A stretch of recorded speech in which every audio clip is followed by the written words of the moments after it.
Hey everyone, welcome back. In this video, I'll show you how to fix Remitly exchange rate not updating issue. First, check your internet connection. A weak connection can prevent the app from showing the latest rates.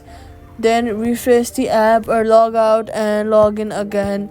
Next, head over to your app store or your Play Store. Search for the app and make sure the app is updated to the latest version. Older versions may not show real-time exchange rates.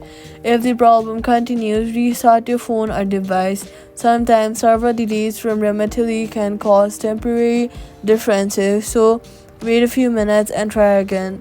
That's how you fix the Remitly exchange rate not updating. Subscribe for more.